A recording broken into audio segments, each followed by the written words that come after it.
Hey dosto, welcome back to my another new video. মই আজি ডিম্পুদাৰ সৈতে ৰাগ মেলা চাব যাম নগাঁৱত।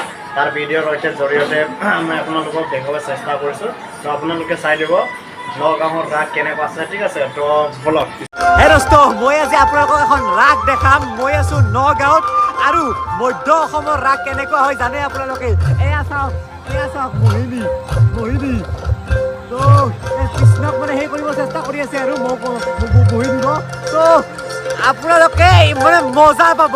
তো বুলি মানুহে চাওক টুল টেবুল লৈ গৈ আছে, মানে এইখন চকলাঘাটৰ ৰাগ হয়, নগাঁৱৰ বহুত ডাঙৰ ৰাগ। কিন্তু চাওক চিয়াত চলোৱে মিডিল আছামৰ যিটো ৰাগ এনেকুৱা ৰাউণ্ডকে হয়, চাব পাৰে বৃন্দাবন বনাইছে তাতে। প্ৰথমতে জুবিন দাক শ্ৰদ্ধাঞ্জলি দিলোঁ, খুব ধুনীয়াকে ডাঙৰকে জুবিন দাক বনাইছে। এতিয়া জুবিন দাৰ ওচৰত শ্ৰদ্ধাঞ্জলি দিলোঁ। এতিয়া বলক আমি চবৰে। কিন্তু ৰাসৰ আগত একবাৰ মঞ্চত মায়াবিনী গানটো গোৱা হ'ব বেলেগ এটা ভাইবছত। আমি সকলোৱে জুবিন দাৰ স্মৃতিত এতিয়া মায়াবিনী গোৱাৰ সময়ত ইয়াত যিটো পৰিৱেশৰ সৃষ্টি হৈছিল না, মই মানে ভাষাৰে বুজাব নোৱাৰো।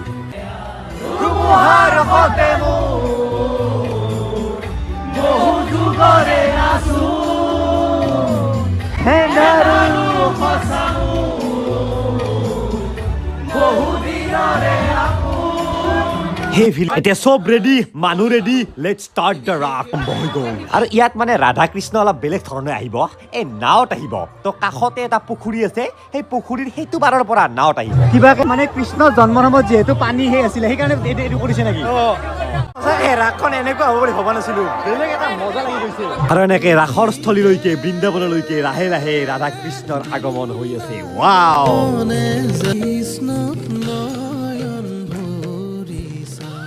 আহি পালে কৃষ্ণ, কিন্তু ৰাধাটো অলপ শকত হৈছে আৰু দুয়োজন লৰাই যিহেতু আৰু উপায় নাই আৰু মিলাইছে। ৰাধা কৃষ্ণ ইয়াৰ পৰা নামি এনেকে যাব এতিয়া ৰাসলীলা কৰিবলৈ বৃন্দাবনলৈকে।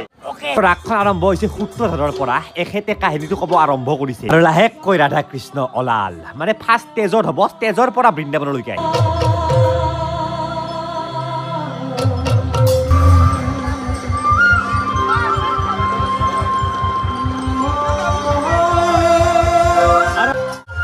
গ'ল আৰু এইবাৰ আহিব মোহিনী। আৰু এই গোটেই ৰাজখনত মোহিনী আৰু যশোদাই ছোৱালী, বাকী চব ল'ৰা।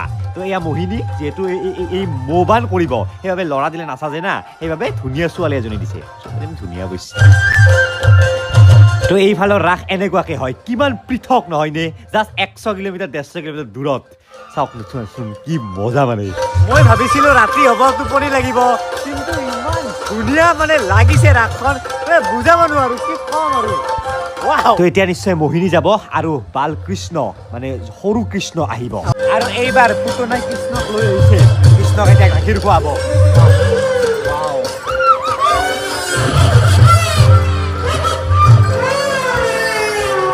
আৰু এইবাৰ বাচ্চা কৃষ্ণ ওলালে, মানে মাৰিব নোৱাৰিলে কৃষ্ণক। সেয়া হৈছে বাল কৃষ্ণ, বাচ্চা কৃষ্ণ। কি ধুনীয়া কৃষ্ণ চাওক।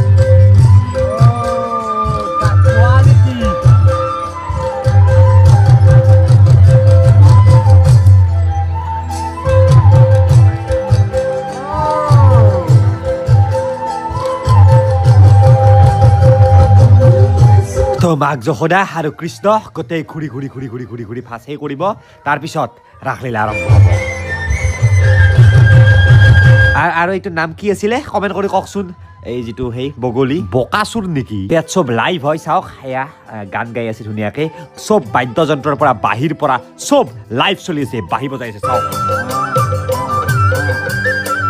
দিছ ইজ দা সংস্কৃতি, যিটো আমাক শংকৰ গুৰু মাধৱ গুৰুৱে শিকাই থৈ গৈছিল। ৱাও, কি মজা লাগিছে। এইফালে গান গাই আছে, এইফালে ভাওনা হৈ আছে। আৰু এতিয়া কৃষ্ণই হত্যা কৰিব সেই বগলী মানে বকাচুৰক। সেইটো আৰু এই আৰু ডিমাণ্ড আছিলে, তাৰ ৰাক্ষস আছিল আৰু এনেকে হত্যা কৰা দেখালে।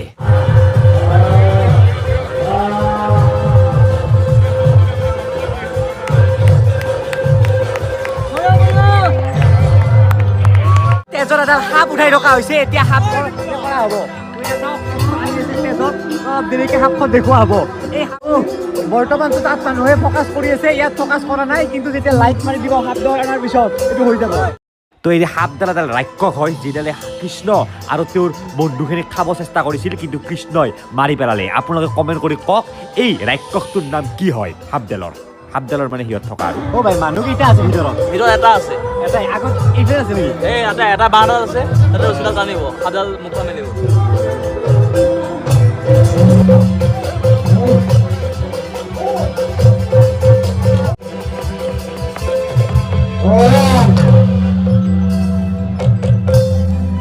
অগাউৰকো মাৰি পেলালে এয়ে হৈছে কৃষ্ণৰ ৰাসলীলা আৰু তাৰপিছত আহিব ডাঙৰ কৃষ্ণ যিয়ে ৰাধাৰ লগত ৰাসলীলা কৰিব আৰু তাৰপিছত ময়ূৰ আহিব কিবা আহিব পুৰা নাটক মানে আৰু